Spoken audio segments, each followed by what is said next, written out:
Eto nga pala yung kaganapan kagabi. Pumunta nga pala kami ni Daddy Jeff sa Municipal Park dito sa amin. Meron kasing gig ngayon ng Silent Sanctuary dito sa lugar namin. Kaya nga pala may paganiring event dito sa amin dahil nga ginaganap ngayon yung ika-163 anibersaryo ng Kasay Norsagaray, Bulacan. Every year naman mga mare ay may paganiring ganap nga dito sa amin. At this time nga mga mare, naglalakad na nga kami ni Daddy Jeff papunta dun sa mismong event. Pagdating nga namin din ayan nga at wala na nga kaming pagsisidlan dito. Dahil nga sobrang daming tao nga ang dumalo din para manood. Actually mga mare, hindi naman namin first time pumunta o manood sa mga ganitong event. Dahil mahilig talaga kami ni Daddy Jeff na manood sa mga ganiring gig. And na-invite nga din pala yung mga tubong Norsagaray na mayroong group band na tumugtog din dito. Kaya naman habang wala pa nga yung Silent Sanctuary ay sila nga muna yung tumugtog dito. Nakahanap na nga din pala kami ng pwesto din ni Daddy Jeff at kita naman namin yung stage. Kaya nga lang mga mare ay medyo malayo nga kami dun sa pinaka-stage. At ayun nga mga mare, may pabubbles pa nga din at tuwan-tuwa nga yung mga nasa harapan. Tila nga nakakainggit nga pumunta dun. Pero mamaya mga mare ay pupunta din kami dun sa may bandang harapan kapag nakita ko na yung mga kasama ko. Sa totoo lang kasi masarap talagang manood din kapag nasa harapan ka, talagang enjoy na enjoy mo nga. And maya-maya lang mga mare, nakita ko na nga yung mga kasama ko din at ayan, pumunta na nga kami din sa harapan. At sakto nga mga mare, nung pagpunta namin dito sa may bandang harapan, ayan, inaayos na nga yung mga gamit ng Silent Sanctuary. Sa oras nga na mga ito ay excited na nga yung mga kapwa ko manonood dito. At talaga naman nagsisigawan na nga sila din. Ang mga kasama ko nga dito bukod kay Daddy Jeff, etong kapatid ko nga si Dotilin at yung mga kumari ko. Madami nga nagsisigawan sa likod na sa cellphone na nga lang daw sila manonood dahil nga ang daming cellphone na nakataas. At eri na nga yung pinakahihintay naming lahat, ang tumugtog itong Silent Sanctuary. Pasensya na kayo, hindi ko nga alam kung tama ba yung pronunciation ko sa banda nila. At nung tumugtog na nga itong banda na ay para nga ako nag-throwback sa pagka-high school. Sa totoo lang mga mare, ang lakas maka-throwback ng mga kanta nila. At eri nga na-experience din namin yung pabubbles nila. Kung kanina nga ay nanonood lang kasi kami doon sa may bandang likod. Grabe, iba talaga yung experience kapag nanonood ka ng ganito. Talaga namang mag-e-enjoy ka. Lalo na kung kasama mo yung mga kaibigan mo. At pil na pil nga ng mga person sumabay sa kanta nitong banda. At this time nga mga mare,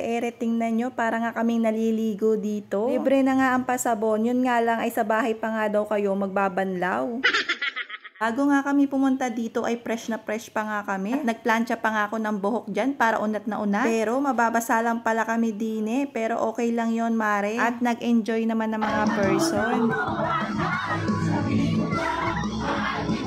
O diba, halata naman sa amin na enjoy talaga kami dito. Eri nga at tila nga kami mga basang sisiyo dito. At this time nga mga mare ay ayan na nga last song na nila. Pero nung natapos nga yung last song ay humirit pa nga yung mga nanonood. At syempre pinagbigyan naman yon ng bandang Silent Sanctuary. At nung natapos na nga yung gig nila dito sa amin, ayan may pa-fireworks pa nga. At eri na nga yung mga itsura ng mga person nang matapos nga tong event. Makita-kita ko nga dito sa baba ay ayan, napakadaming ang bula. Aakalain mo nga ay may naglalaba nga. Eri nga yung isa sa masarap kapag tapos na yung event, yung uwian na. For sure na maraming mag-aalay lakad nito. Pero may motor kami dala ngayon ni Daddy Jeff kaya hindi kami nag-alay lakad. At dumaan din nga pala kami dito sa bilihan ng pares. Siyempre mare, nagutom ang mga person kaya ayan, kakain muna nga kami ng pares ni Daddy Jeff. Ering chicharon bulaklak nga yung favorite kong orderin dito. At tinake out ko na nga lang to at sa bahay ko na nga kakainin. O siya mare, kung nagustuhan mo nga itong video ay i-like, i-share at wag mo na rin kakalimutan mag-follow sa aming page. Yun lang muna. Salamat sa panonood!